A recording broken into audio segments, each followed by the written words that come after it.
And you're listening to GSNJ Radio. Is actually Turnersville. Turnersville. We're in the Okay. Turnersville area. All right. Where are you coming from anyway? I was coming from Philly, but I was saying that when I was younger, I used to live in Sicklerville, that area. So like coming down here, like I played football. We played against Winslow and like Annabelle Hornets and all that. I don't know if you remember them teams, but because like schools consolidated. Like this is before Timber Creek and all that stuff. Yeah, So, yeah. It's crazy.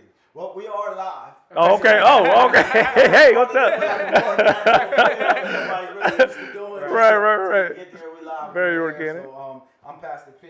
It's your boy Mike J. And it's Lily. Yeah, so this is the voice of reason for a reason. Just so if you know, we started out as a platform for reconciliation.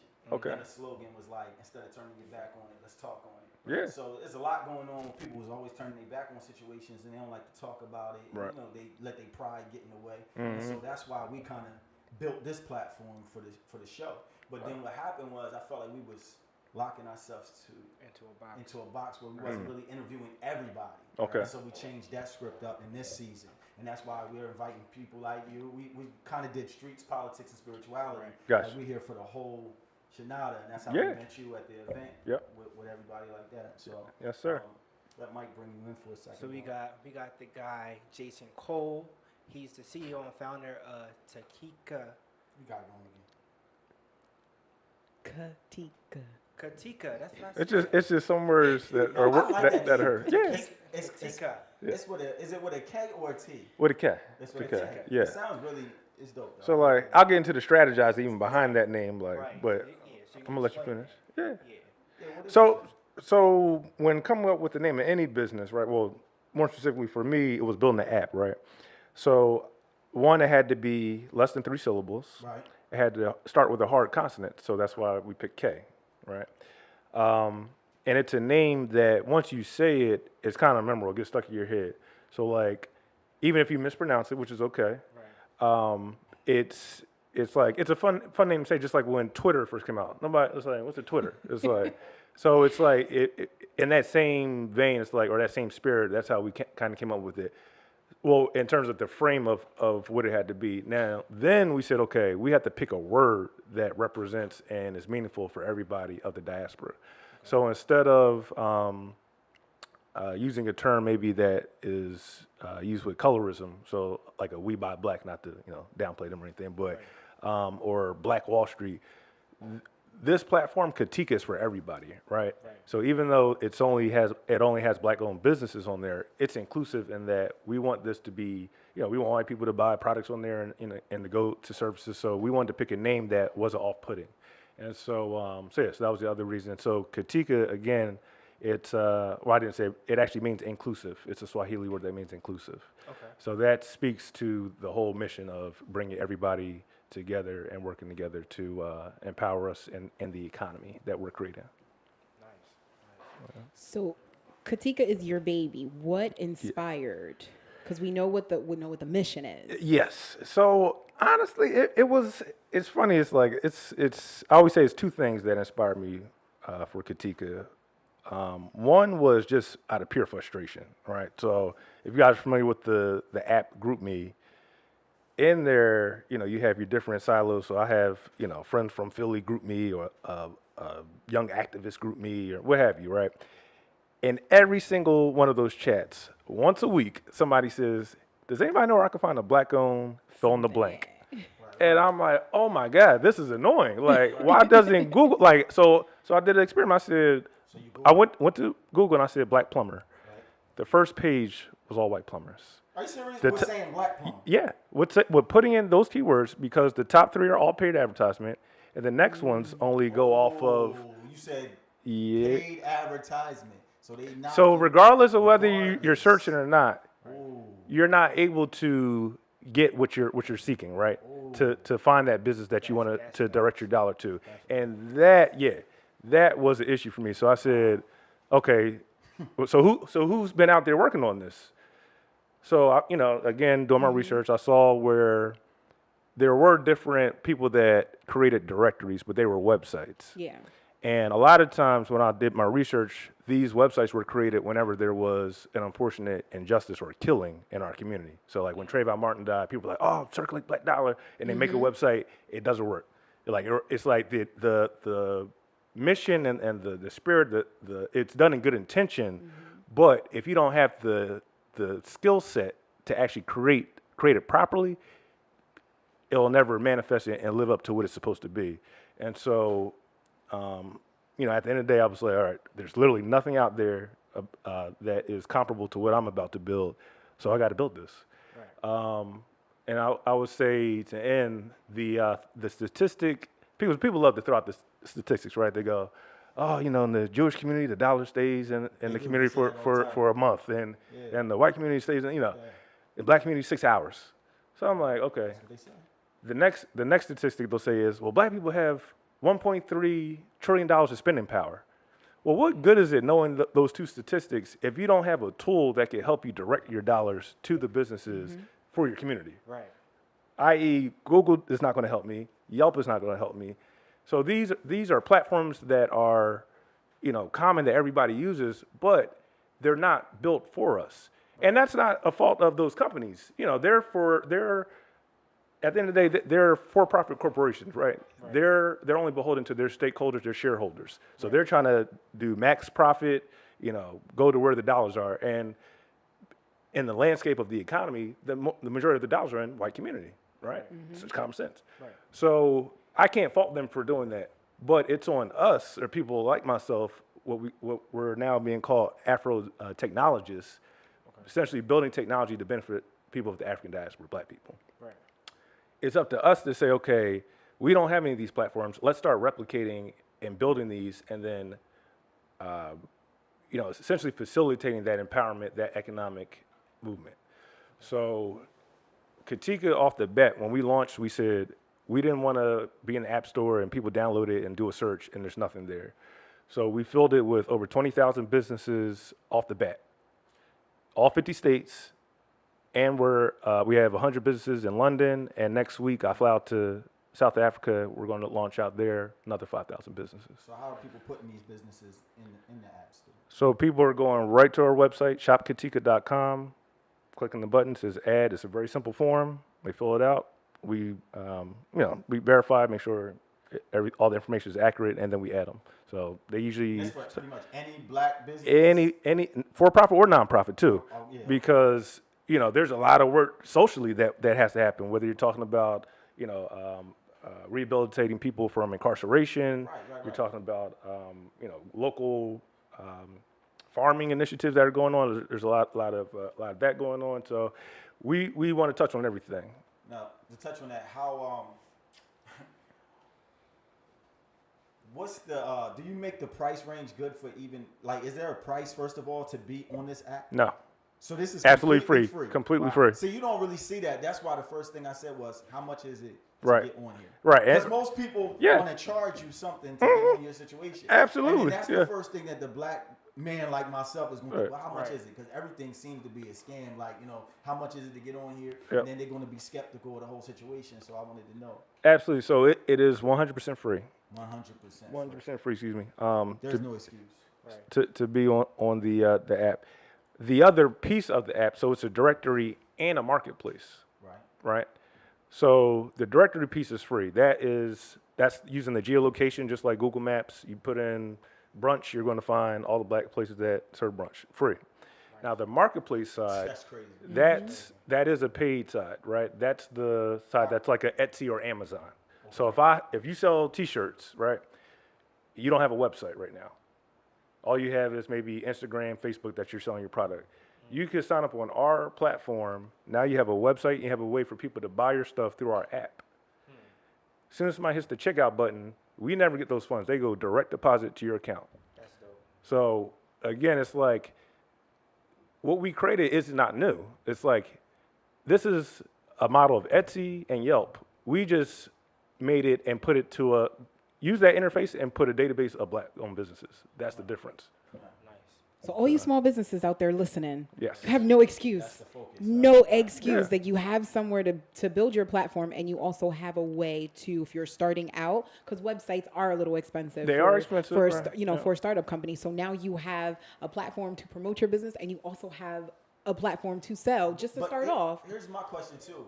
With this, how will you not get lost in the same system? Will you get lost, in here like you get lost in the phone book? Like, how do you promote on this? How will people actually know that you're on this? Like, how do people know? So yeah, just like those Just type it platforms, in their business you can name or either something, right. So that's up to the once you're in the directory.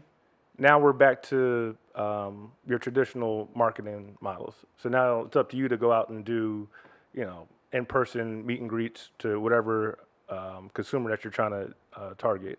There is also built-in advertisement. So if you do want to do paid advertisement, you can get pushed up to the top when people are searching for your industry or category. But at the end of the day, what we want to do is grow microeconomies locally, right? And that's something that's actually applicable to not just the black community, that's all communities. What's happened in America is that we've allowed corporations and capitalism to just run amok. So now, let's just say, for instance, so I went to Morristown High School, right? There's a main street in Morristown. In most small towns, you'll have a main street, or traditionally you did. Morristown was such a tight-knit community, they would not allow a Starbucks or a Subway to come into that town. Wow. Why? Because of the economies of scale. They know that if those are large corporations, which means that they could underprice anybody else making a sandwich or coffee in that neighborhood. And that's what we've allowed to happen. When we see McDonald's and Wendy's and Burger King, we're like, oh, this is great. And they come out with these great commercials and jingles and shit. Well, they're also undercutting the local mom and pop shops who used to make those burgers. Yeah. They can't have that same power of economies of scale to have cheap meat or hamburger, be able to sell a burger for $1. Right. Because, the mom and pop, they're going to the restaurant depot to get their product at a low price, what they think is a low price, and trying to sell it at, reasonable price. But they'll always be undercut by large corporations. And when you have billions of dollars at your backing, I mean, they do it with each other. Like, for instance, when Xbox and PlayStation, when you see that price drop, when it says PlayStation now $299, that's a pricing war. It's funny to us, but behind the scenes, they're like flipping shit, like the corporations. They're like, oh shit, they're undercutting definitely us. going to see an Xbox the next week. Like, Exactly. oh, get this one for and sometimes, right, they can't do it though, right? Because it's like now they're breaking even, or they're losing too much money, right?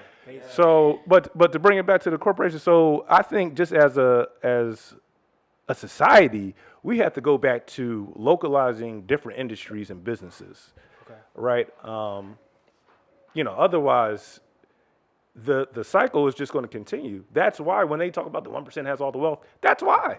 Like, these corporations, again, at the end of the day, every quarter, I was a finance major in undergrad, right, when I was in school.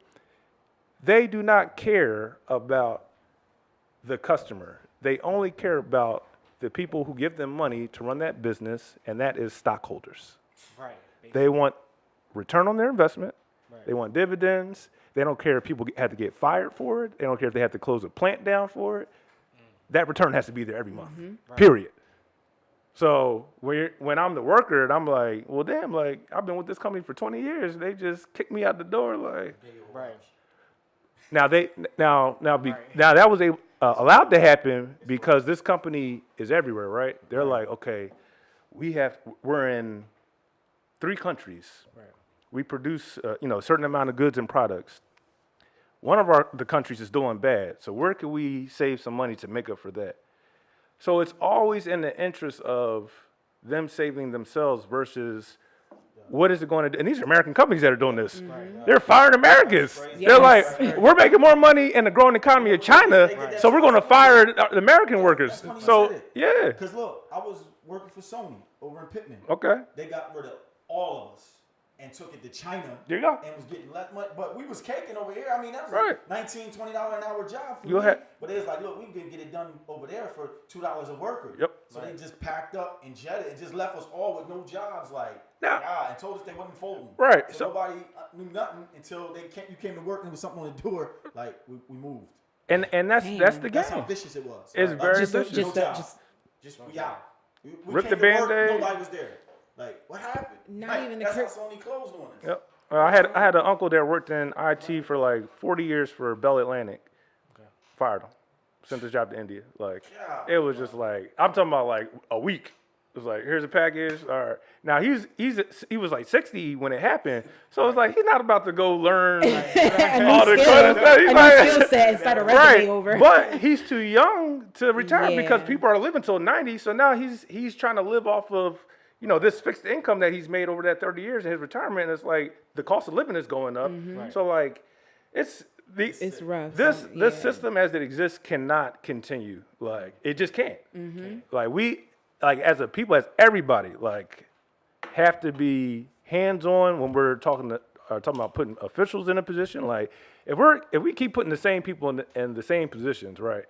And nothing has changed over the time that they've been there, they gotta fucking go. Somebody gotta go. Okay, I was just saying this, Make an and I'm executive talking about decision. They black gotta and go. white politicians, like, because there's a lot of black politicians that'll be like, oh, I'm here for the people, blah blah blah, and they'll be the same ones, like taking money from developers and selling out this and that, and nothing, no conditions will change. But the year of the election, then they're out doing, turkey drives and signing people up, this and that. Kissing babies. Yeah, and- kissing babies. and So at it's the vaccine like places and that takes me to a whole nother thought, like, because I could go into politics, because I think There's that, politics in here. yeah,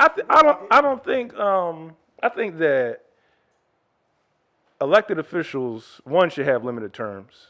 Like, you should not be a career politician. no, That makes sense. no. And then two, people that actually have like real occupations or like blue collar to white collar jobs should be elected officials. So like there should be elected officials that were like former teachers, former school board members, former electricians, because that's the type of legislation that gets voted on. What happens is industry sends lobbyists down to talk to the lawmakers, or they'll write the laws themselves, say, here you go, lawmaker, and then all those benefits are only benefiting the corporations. There's nobody there to advocate for the everyday person.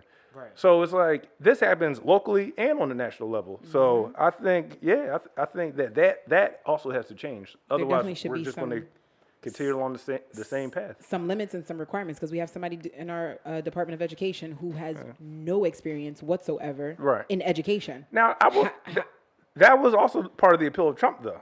It was he's not, a traditional politician. He'll say what's on his he's a- mind. yep. And you know what? Honestly, I told people a lot. I said, you have to give it to him. Yeah. Whether you like him or not, he played the game correct. He did exactly. He made people realize I am not afraid to do and say what I want. Right. And people He didn't gravitated speak like to a that. politician. He did not. He I'm gonna did tell you, not. like, Whatever it was, he would speak, but I have a brother. My dad's a retired iron worker. My brother's a current iron worker. So I got the trades in my family. I will tell you that. Now, trades are supposed to be union workers. Supposed to be Democrat. strong. When Trump came, that split unions. Definitely did. Teachers unions, Yeah. local like workers unions and stuff, like, because again, one, he spoke their language. Everyday man, just comment. This is the establishment has been here and they've haven't looked out for you. I'm going to be here looking out for you, even though he's a billionaire. He's never looked out for anybody. So, but he sold it. He sold it. I think people are now awakening and realize, oh shit, we He fucked definitely up. sold Sold it. a dream. Right. He definitely. Yeah, he definitely sold a dream. But you see what some people see what he's doing. It's there's a lot of distraction. Right. Right. All this stuff on Twitter is distraction because he's doing a bunch of stuff overseas that is affecting us here, but people aren't aware of. Right. 'Cause they don't talk about it. And even domestically, there's an agenda. And Republicans, to their credit, they play a great game. They play the long game. Like, they'll work on the issue for decades and never never deviate from it. But i.e. Roe v. Wade. Right. It's like, why all of a sudden? Are like states? I think it's like 8 states within the last week. Everybody's passing very aggressive abortion bills, That was choice, crazy when they did that. like that. I was like, oh, All of a sudden, though. Right, Like- that was judges were planted over decades. decades Federal, worth of work. yes, Decades worth of work. like it didn't just happen like that. They Yeah, was mad, right. They had that stuff in the It's been chamber. years and years. And that's why, like, the justices and stuff, there's no limit for them. Like, they can be old and just be sitting there. Like you said, there should be limits because definitely should be if you limits. are Yeah. if you're used to the 1900s society, you should not be able to make law decisions in 2019. Right. Like you just shouldn't be able Should to. be terms just like presidents. You got 4 years, 4 years in, 4 years out. Mayor of Yeah. Sicklerville that been there for like 40 years. Like how you? Yeah, like Same situation for 40 years. 40 It's years, the same like- mayor, for real, for 40 years. That's like, crazy. How you been in there that long? Like there's no end. It's like you didn't have any other ambitions. You didn't want to do anything else in your life. Like, you don't want to do nothing else. Y'all been out this. Right. She's still there. So Wow. some people was like, yo, you been there, man, when I was in 4th grade. And look, and he's still trying to give you them 4th grade textbooks that you had. books. He's still trying to give out them same ones. I drew in this when I was 17. Yeah, they never changed nothing. So yeah, that's Yeah. crazy. That's what's up. Okay, so I have a question. Okay, so with the statistics and everything, you said that you guys came in when you launched. You came in with 20,000, local businesses. Yeah. Do you guys, are you able, with everything that you have going on, are you able to keep track? Do you get to see the increase and the improvement for some businesses, like people? Oh yeah. So well, I would say yes and no. So for the marketplace side, yes. So we built in different widgets so we can track how many people are searching for that business, how many people are actually going on that page, how many Okay. people click the product. So, and then we give all those analytics for free to the business owner. So they can see, okay, a person maybe clicked on 2 products or they clicked on a tab. You basically want to be able to track where people are going on your different pages, right? Because that paints a picture and it says where you should focus some of the content or some of the strategy Yeah. for what you're trying to promote. So, so we do, provide that type of information for them on the platform. That's good. That's a good thing because a lot of things when it comes to a lot of today, a lot of people say, okay, talk is good. Like I'm hearing a lot of it. The fact that you guys provide those Yeah. type of numbers. And we want to expand from there because again, what happens is, so in 2019, we're living in the information age. Right. Data is currency. There's a reason all these platforms are free because they are taking our data and selling it. So what Katika wants to do is kind of flip the script. Instead of taking all this data and selling it to the marketers and corporations of America, Fortune 500, whatever, we want to take that data and give it back to the people.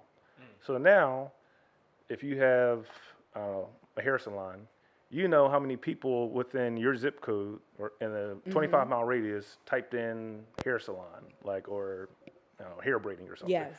So that's just one small example, but at the end of the day, the more information and data you can provide to people to help them make better decisions about their business, the better their business will run. And that works because, we know that works because we see Google, Yeah. Facebook, et cetera, collecting our data, selling it off, and these companies year after year have record profits.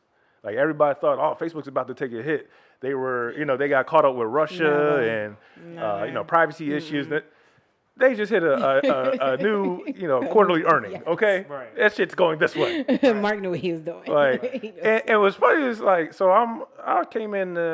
I'm 32. My buddy, who was a year ahead of me, this is actually. So the reason I laughed is because this same buddy, he gave me a book. That book, after I read it, is the reason I majored in finance and wanted to go into real estate.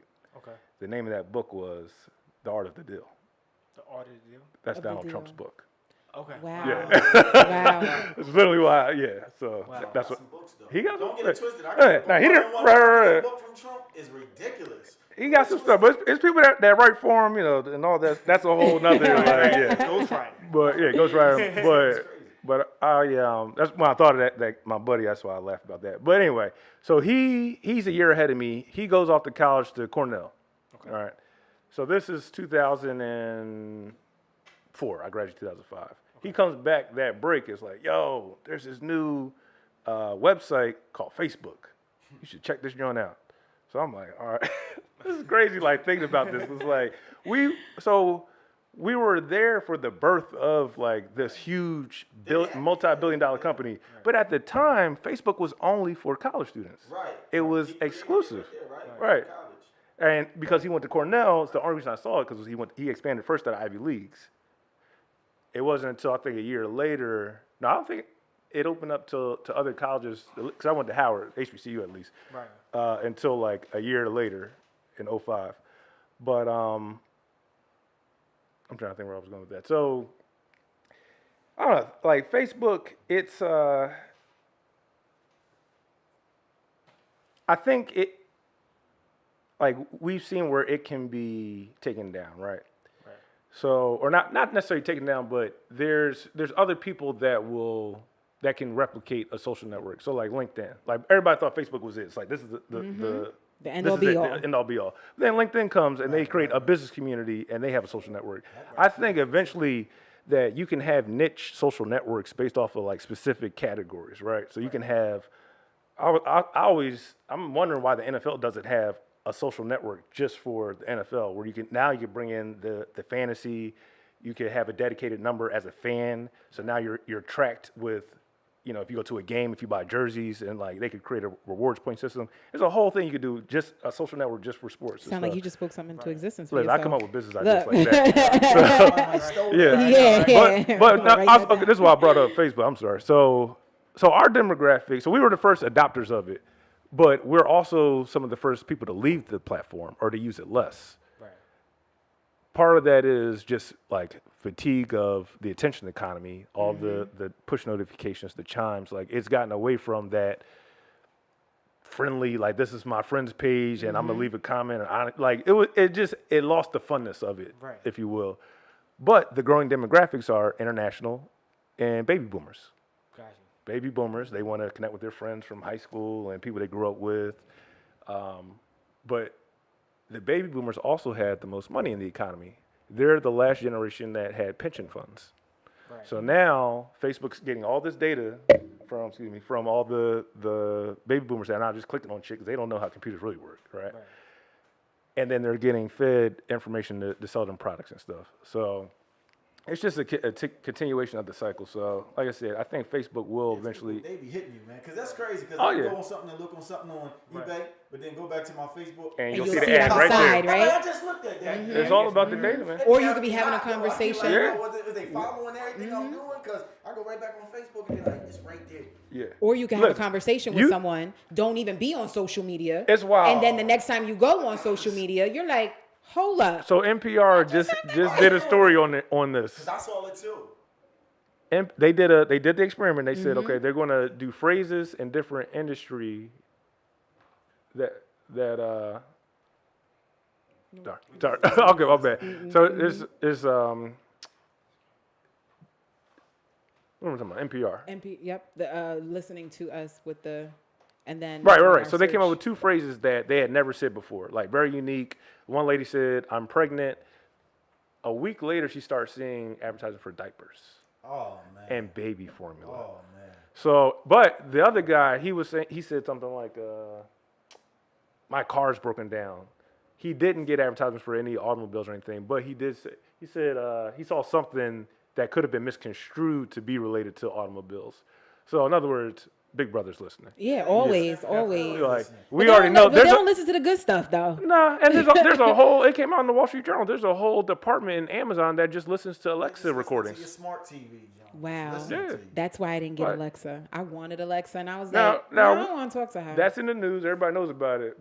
But- And then that shit just went away. It just went away. Nothing. There's no regulation to say, hey, there's privacy that should be, or legislation that needs to be put on this to get grips with this. Wait a minute, Nothing you talking about happened. They just listening to Alexa? Yeah. And you said just sitting there listening. Mm-hmm. They true. Like the whole thing with Facebook too. There was a whole thing. There was a whole thing with Facebook, but they made it seem like the way it was brought, it was just like a whole big distraction thing. Like they made you freak out about Facebook listening to you and selling your information, and then people were just like, "Oh my god!" And then one person post well, if you post this to your page, Facebook won't have the right to do this. Yo, I'm gonna Really? tell you something. You thought it was that easy? And then and then it would die down. Once people were comfortable with that, Right. they started posting it everywhere, and then it was like, "Oh, all right, I did it." Let me tell you what freaked me out. The other day, you ever just sit on your phone and you heard a noise? So I sat on my phone and said, boom. It said, "Hi, Pastor. I'm your assistant. How can I help you?" I remember threw you the said phone. that. It's been doing that. And like, it'll come up, boom, boom. "Hi, Pastor," and it'll start writing. And And my wife heard it the other day. She was like, "Is your phone talking to you?" And I was like, "Why is it doing that? Every time I sit the wrong way, Bruh. it's like, hi, Pastor," and it says, "Hi, Pastor," every time. How can That's I scary. assist you today? Why? How can I help you? And it starts talking to me. This same phone, I'll be like, I'm scared as heck. It's so coming. Some days I go put it upstairs Right. while I'm doing other things because I be Just like, so she won't it's talk just- to you. Right. It starts talking out of nowhere. Actually, that's good just to like take a break from phones, like because I even found myself. I was like, we're so attached to them. It's like a third limb. Like Yeah. Right. it's Scary. wild. Like it's really scary. It's like you will scary. find yourself on Facebook going through those videos for like an hour. Yo, I did Yes. that for And like just- 2 hours and didn't that's- even and it's- realize it. It what- was like 1 a.m. before I got off. Was I wild? started at like Yeah, 10. bro, I'm telling you. I'm watching people fight. And- yeah, no, everything. Let me rewind.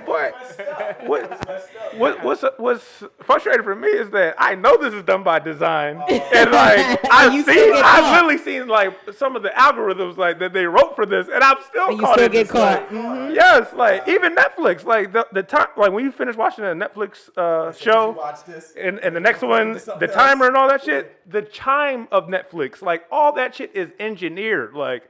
Oh, even the counts. The before next countdown, one. that look, that like that Oh, Netflix sound, my like God, yeah. it's all engineered, bro. Like Yeah, we're- perfectly. We're just all Yeah. set up. We're all set up, but So, we all keep falling it- in the trap. And so basically, I guess what I'm getting to, like I guess my thesis, if you will, Right. is that I see a tsunami of technology that's coming, and it's about to hit every American, and we're not gonna be ready for it. Between 5G, virtual reality, augmented reality, and autonomous vehicles, we're about to be screwed. Yeah, why it seem like we always the ones behind? Because I was watching a joint with French Montana. They was over there in China, and the way they was going into their rooms was all different. Bro. Their technology on the wall, they was China's doing on a this. whole- And I was like, whoa! And the Listen. little kids knew how to do it in China, and I was like, But they was doing way like the Iron behind. Man thing? It was You know, Iron seriously, Man. it was Oh, I know exactly what you're talking about. saying, I they know was like exactly- squinting the wall Yeah. over, going like this. and We got the Minority Report, Jordan. Like, crazy. And I was like, we are so far behind Bro. with some of that stuff. I was over there last year with last year with my dad for 10 days. I've never been more impressed. Like, I'm like, oh, we're fucked. Yeah, I was Like, like, I literally said that. I'm like, looking around Shanghai, just like, yo, America is fucked. Like, And it's crazy we're because- about to get our ass handed to us. And Trump is like just out there just making it. Oh, I'm just like, could don't you get me started with that chill? shit. Like, I need you to chill. I need you to chill, sir. I Like, think it's like it's sad because in one instance he's correct that we do need to challenge China, but he just went about it the wrong the fucking wrong way. way. It's Like, his mouth. It's his. And I don't know if we can even come back from this now, like because he's buried us so deep with the fucking trade and but they shit. don't Like, see that. And nobody sees it that way. I mean, the woke are people you, do. are you talking about the? Oh, Yeah, overall, yeah. They No, don't see it. hell no, they don't see They got a that. bunch of hillbilly out here. No. ain't seen what's They happening. don't that- because no, to what's them wild- they're yeah. stuck in that mindset. The farmers are still with him. They're losing billions of Yes. dollars. Like they've given them aid packages, billions of dollars in aid package because of the money they've lost in the Midwest with the soybeans and stuff. And they'll still vote for him. Like Yep. I listen to and just try to stay up on as much current events and politics in different regions of the country and world as possible. And I'll definitely recommend that for everybody. As a matter of fact, here's a quick tip. Download France 24, BBC, and Al Jazeera, those apps. Get out of the American news cycle, read international news. It will expand your mind. You'll just have a different perspective of the world. Anyway, what was I'm sorry. He just message. It just popped in my head. I had to get that out real quick. Download that. Yeah, get all those. It's China's a beast. It's and what so I've traveled. So I've been to maybe 21 countries. Right. When I was in Nicaragua. Well, the theme of all my travels is China's everywhere. Everywhere I went, there's Chinese people. They're doing infrastructure projects. They're like taking over certain like everywhere. Bro, there's a Chinatown in Panama. I'm in Panama City, like Spanish Panama, like not Florida Panama City. And they've got literally the same Chinatown sign that we have That with they the have. arch and all that shit. It's in in Panama. I'm like, Wow. yo, these people are everywhere. Like, so, but anyways, when I was in Nicaragua, they were No, in Costa Rica, they're building basically the 295 of and all their interstate projects down there, right? Two, in Nicaragua, they're trying to build the Panama or a new canal to compete with the Panama Canal. So with that, and people are like, "Oh, how's that affect me?"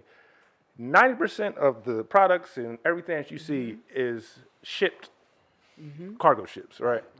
We semi have control over the Panama Canal. We actually gave that control back to the Panamanian government, but we had it for years. We just controlled it a different way through the banking system. America's way.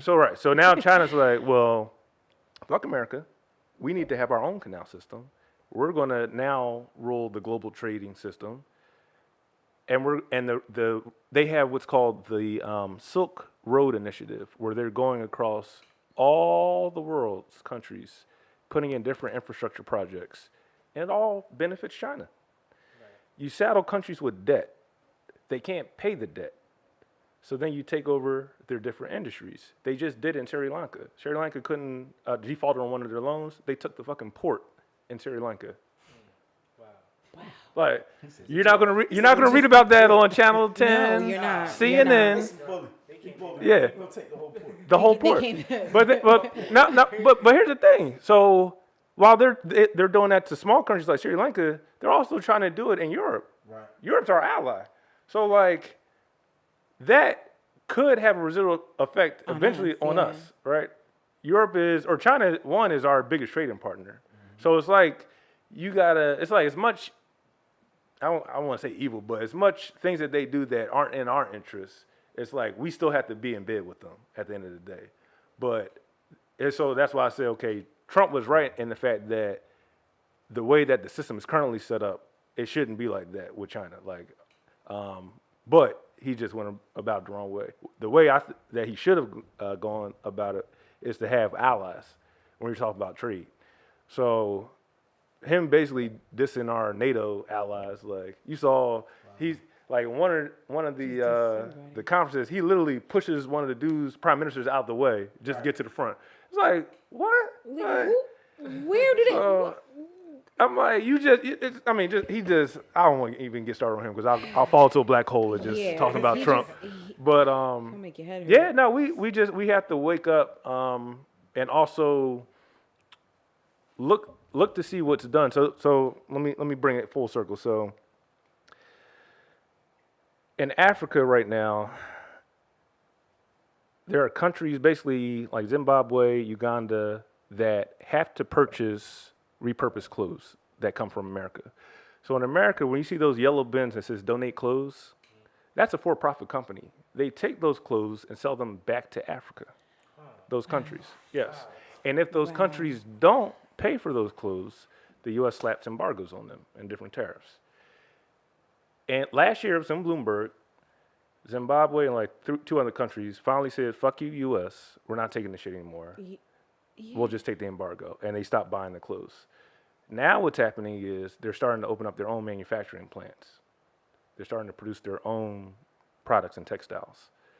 So the reason that Katika is launching in South Africa next week is eventually we want to connect the whole supply chain. So now, instead of a Hanes shirt coming out of China and then some Hanes Corporation in America or whatever, now it's coming out of Zimbabwe, getting shipped to Philadelphia or wherever port. Control the whole supply chain. So yeah, that's that's a longer vision. But it starts with getting people on the app first, and then building out different industries. That's a great full circle. What's your marketing strategy to get people to download this app? Like I know we got you on here, but what is your other way of actually doing that? Eventually, so right now, like our marketing is very bootstrapped. So we're going on podcasts. I'm speaking on panels, going to different schools to do different talks. But probably in July, I'm going to aggressively start raising capital. So right now, everything's been out of pocket. I'm probably about 30,000 into Katika. All right, built the app platform myself. But to take it to that next level, to where it's now a scalable business. Well, that was one of the things I had to do was to make it a scalable business. Right. So now, let's say I get a TV advertisement and 1 million people hit the website. One, it can't crash, and two, people have to be able to fill out that form, and their information has to be able to go up within a couple of days. It can't take a month for their information to go up, right?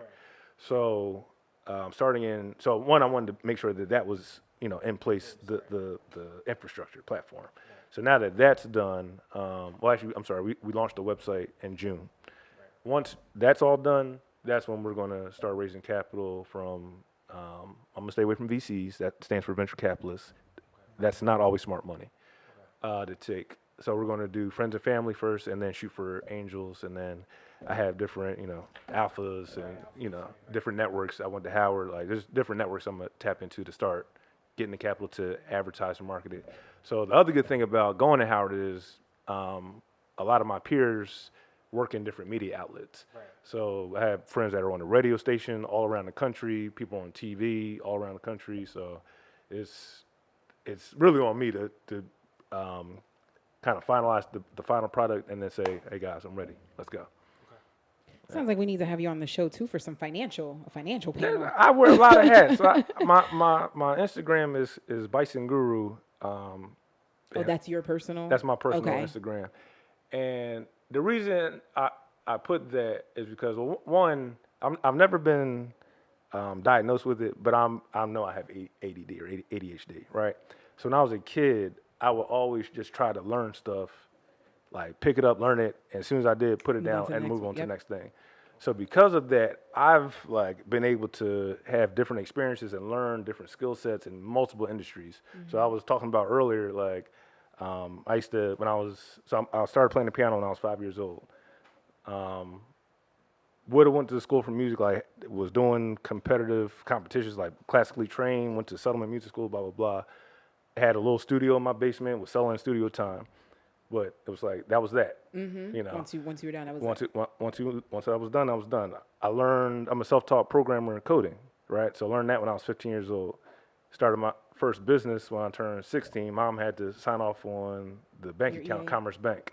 So now I'm building websites from ages 16 to now, right? When I was at high school, I was in orchestra. I arranged the music for the entire orchestra for the song "She Will Be Loved" by Maroon 5, pop concert. So You did it for an orchestra. yeah, I played sports my whole life, so track, football. But in my sophomore year, I broke my hand, and I needed to do something. I learned how to ride horses. I'm a second Broke degree my black hand, so belt. I could still know how to use nunchucks and different weapons and stuff. So I could keep going. Like, I know how to do a lot of stuff, like learn Photoshop, learn Illustrator. But say all that to say that if you notice, I said all that I learned all this stuff. I never mentioned going to college to learn any of this stuff. Nope. So you could be, people think just, when they hear the word student, it's like automatically school and, your traditional You're a education. student of life. Took the words out of my mouth. You're a You're a student of student of life. life. And that's it. It's all about your passion, your desire to fire under you to want to go out and learn those things, right? Like, it was me seeing a computer and being like, damn, like, how is what I'm seeing appearing? Like, what's a What's behind the website? scene? What's a Yeah. web page? Like, okay, I learned about HTML, or somebody said it's HTML. Well, what is HTML? It's like always be inquisitive and keep going down that rabbit hole to learn, you get to that until very you get first that step. first step. And then saying, I can do Alright. that. If other people have done it, then I can So do can it. I. Like, and that's literally, you can't have a defeatist attitude. It's like, if anything, if I see that somebody's done it or a business exists, you've just validated that it can be done or that business can exist. Like, so if you have an idea for a business and you're like, oh, I don't know if this is like, is somebody else doing it? Yeah, okay, well then it's a business then. And don't be deterred if you see somebody doing it. Burger King and McDonald's and Wendy's will all be on the same stretch and all be doing well together. Right. And then when one come out with Yeah. nacho fries, I think that's Taco Bell. Then another one will come out with Yep. some type of fry, and then the next one will come out with spicy. I'm waiting for who's gonna come up with the spicy nuggets next.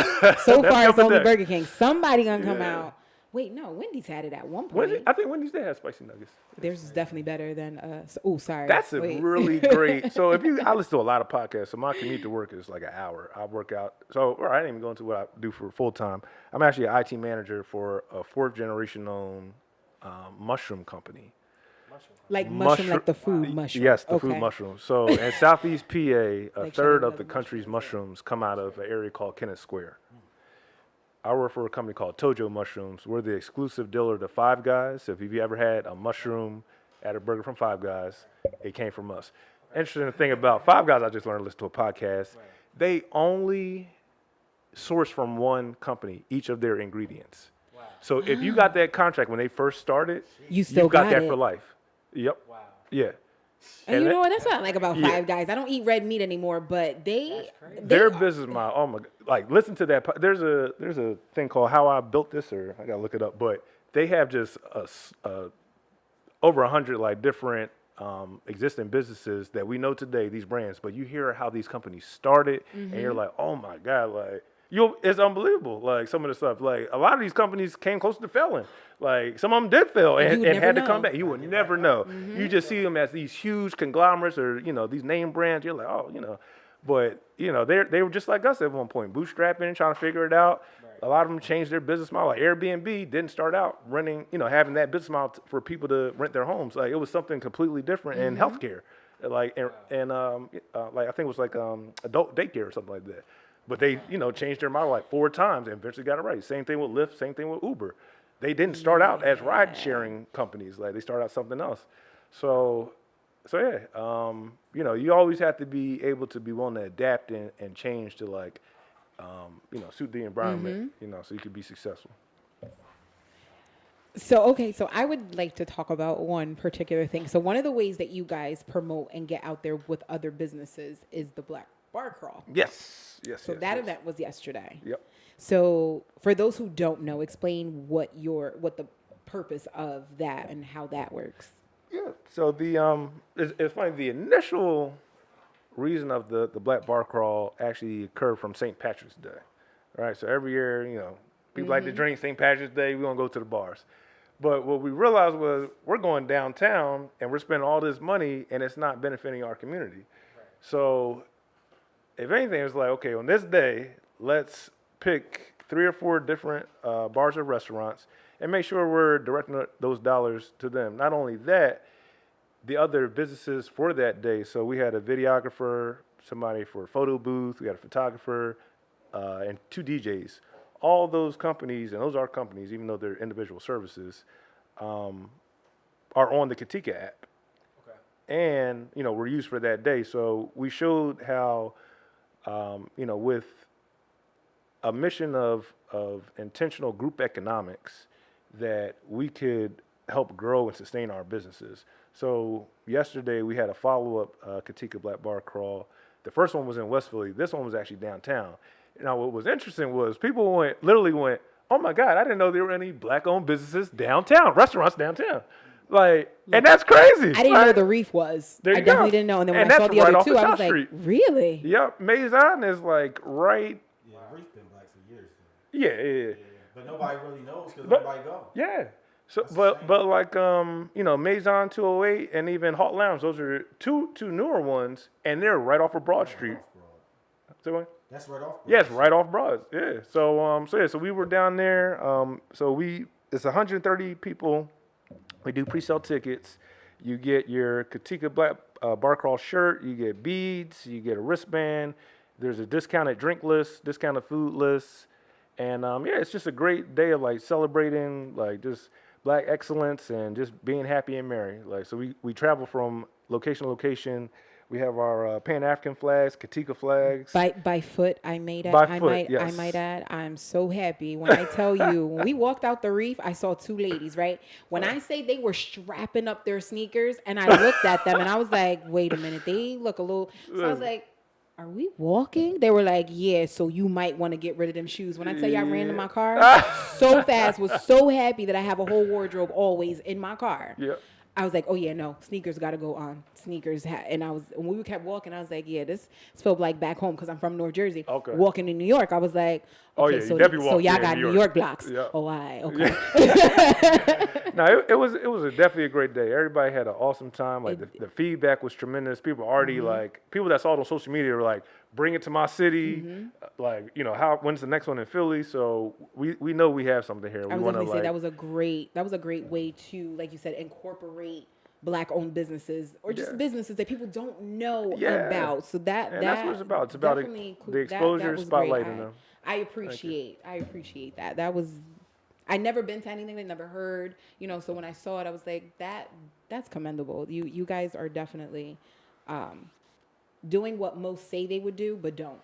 And you are reaching and making sure that businesses are being promoted and people are reaching out. People are seeing this. So I guess I'm saying thank you. You're welcome. No, thank you. Like, listen, I always tell people, like, Katika we just created the platform, but it's only going to be successful as the community behind it. Yeah. So if there's no one adding businesses on it, it'll stay at the count that we have now.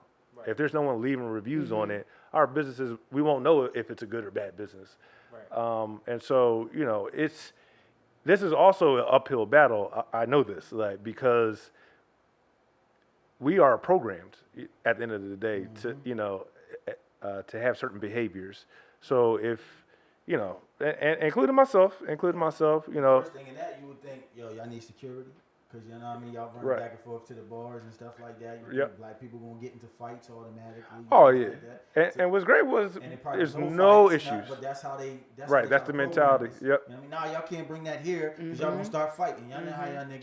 Too many of y'all together, something's bound to break out. Oh, listen, the look when we were when you saw it yesterday, when we were walking from location to location, listen, some of them looks The that we looks on were their getting, faces people like- like, they couldn't believe But then the other like, face is like, we didn't know there was a march today. It's like, there wasn't in the news. yeah, There it was wasn't so on weird. a We march walking down the today. street singing "Lift Every Voice and Sing," singing James Brown. Oh, it was so much fun. Yeah, it was a good time. But yeah, that's what We we. thank you for coming on the show. This was great, and I definitely. We definitely overtook it, but that was good because we wanted to hear what you had to say. You know what I'm saying? So it was a good show. We definitely took it almost to the hour limit. Okay. We only do like a half-hour interview, but you came all the way out here. I was Listen. stuck. I was listening to a lot of stuff. Listen, it was everywhere. Listen, it was a lot. When you guys said, you know, you were kind enough to invite me, I was like, I wanted to provide as much useful information as possible, And right? that Because I you feel like a did. lot of people just talk to talk Yeah. or like say stuff. But it was like I wanted to, you know, drop some jewels and like stuff that people actually, you know, take and go look up themselves or go put into action themselves. So yeah. Make sure you put that out there one more time. What was that? Yeah, you're- one you told us to look up? No, one for of the sites. for the You said politics, look like it up, like the policies. You was giving us some codes. You said look up something else on your phone. instead of watching. International Global news. news, yeah. Yeah. So the three that actually let me put my phone down. Put that up. Yeah. It's, And then your plugins too. One more time. I said, on that. all right. So I got a whole news section on my phone. Okay, so we have Bloomberg, BBC, Al Jazeera, and France 24. I would say France 24 is probably my favorite. Yeah, because I'm always stuck on the CNN videos and the M. so And you're saying it's Yeah, I still have CNN. I do Yeah. have that on there. it's just sometimes I would like to hear Yeah. both sides. Right. So What- you know, I'm sorry. Where'd you go? Okay. But yeah, no, it's really so important. It's like I think because you know living in America, North America is basically an island, right? We got Canada to the top, we got Mexico to the bottom, but we're essentially an island. So we're very detached from the rest of the world. The rest of the world is connected to each other, right? You could go. That's why most people in Europe speak multiple languages. Most people in the world in general speak multiple languages. So when you're being a global citizen and person in this world, especially living in a global economy, it's important to understand the different things that are taking place, whether militarily, economically, or just socially. So like the migration of Northern African or just Africans in general going into Europe, that's a big deal. That we're going to see the result of that migration 5 to 5 to 7 years from now. Like, there's immediate backlash, like, oh my God, what? But there's also going to be other ways of that action happening that are going to affect those different, areas I just said, economic, socially, blah, blah, blah. Religion's a big part of that. I can go down a whole nother hole with this, but, Pew Research said there are 1.2 billion Muslims, and by 2050, Islam will be the dominant religion of the world. So, yeah, when I see that migration, and I know that the majority, I keep looking back here because in my office, I always have maps behind me, and I'm literally, I always do. Yes, I got it. Yeah. But anyway, in North Africa, the majority of those countries are Islamic. Algeria, who's that? Egypt, Algeria, Morocco, Nigeria. Yeah, that's who's at the top. So, I always say it's like it's so interesting because man plans, but God also plans. Right. There's forces that occur that if you take a step back, you're like, oh, God has a hand in this. Like, and so, and I'm being careful as I say this, but I don't know. I think that there's an inevitability of the browning of the world. I think that's what makes a lot of people that aren't of color afraid. But I don't think, and I also think that I can't remember what comedian it was. He said this, but he was like, they could be afraid basically because if we ever come into power, we will do unto them what they've done unto us. But I don't think that'll ever happen. Like, I wouldn't want to do that. It's you don't go tit for tat, right? But I say that to say it's like exactly. But they're like I said, it's an inevitability. So at the end of the day, the only way that control is always going to be held is through economics. That's the name of the game. So now it's a matter of us recognizing that, but then also putting things into action. I think millennials, we're the generation of putting things into action. And we have all the resources. We have that technology. We understand that technology. Because we were here when the computer boom started. Because I remember, because I just turned 33, and I remember my brother doing school papers. He had that big old tan computer where the screen was black and the letters were green. Right. So we were there from that. We saw the cell phone, and we saw that evolve. So we definitely we're the perfect generation to do it. So, and this is probably the last thing, but I think in every major city, right, we had manufacturing at some point. Right. As soon as they took the manufacturing out, poverty came, plight of the neighborhoods, blah, blah, blah, ghettos came. Right. So what would happen if we turned the factories back on? Prosperity would come back, neighborhoods would come back, et cetera. But you can't put the same products that were once manufactured back in those plants, right? 2019. Right. 3 industries that are on the horizon here and that we can get into, it's a low barrier to entry. China no longer is taking the United States recycling. All of our garbage is being rejected. We now we used to get paid for our recycling. We now pay people to take it from us. Wow. Yeah. Like our deficit. That's the first thing, recycling. And then in a city like Philadelphia with so much fucking trash and stuff, why not have manual people like a belt line, and we're literally sorting and recycling stuff. Number 2 would be 3D printers. There are, like, people think of 3D printers and they're like, oh, it's just this, like, plastic hard thing and that's all it can make. The applications of 3D printing, you can make dentures now. You can make a cell phone case now. And the beautiful thing about 3D printers is the machinery never has to change. The only thing that changes is the program that has the CAD drawing of whatever it is.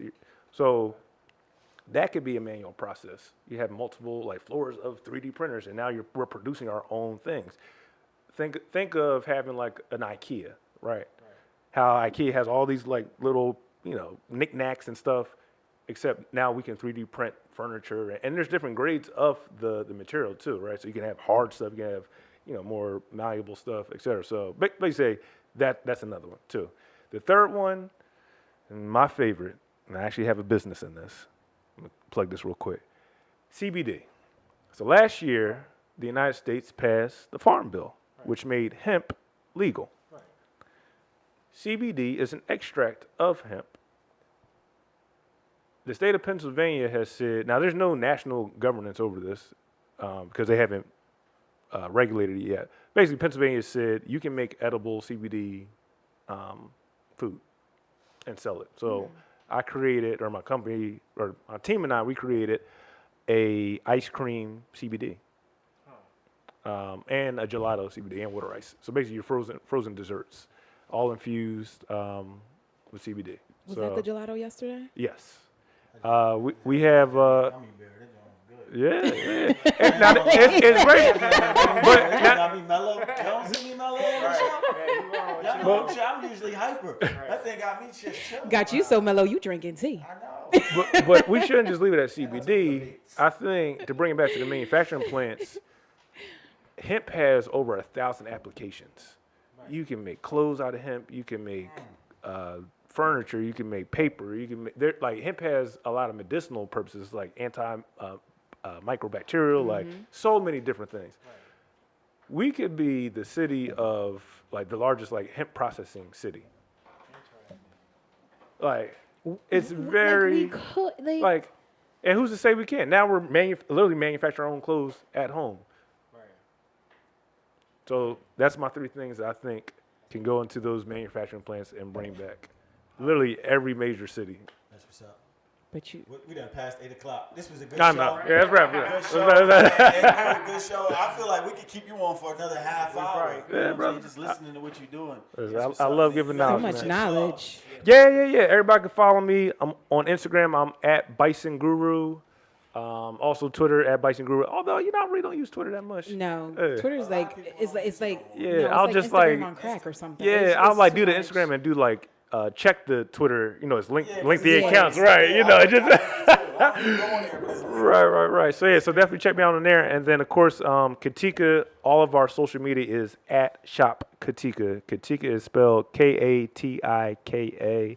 The website is shopkatika.com. And if you want to add your business on there, whether you want to sell a product on there or you want to just get added to the directory, right on the homepage, Shop Katika, there's 2 buttons. Just read it and it'll tell you which one to click on. Man. Hey, Jason, man, it was good to, Man, my pleasure. we Thanks so talked much, to you, man. you came right in. Yeah, bro. Everybody followed up on you, Yes. everybody, you know what I'm saying? Yes, See what yes, you're yes. doing, so you got support from the whole team. Hopefully we can get you back in here when we Absolutely. More than happy to come back, Yeah, bro. because you was out there grinding. And definitely send us flyers or anything that you're doing so we can promote it on our pages and we'll definitely come out and support you. For sure. I know we have a Black History tour coming up in June. So we'll definitely June 29th. Just let us know. Yeah. Just Yeah. let us know. Some of us will try. Somebody will try to get Try to go there. All right. there. We got 3 people, Yeah. so somebody will try to get there. So Okay. we appreciate sure. you, man. Look, I'm Yeah, going to yeah. go faster, please. It's your boy Mike J. And it's Lily Dane. Great show. And, Look, that CBD. Yeah, that CBD got him Yeah. yawning. All right. Right.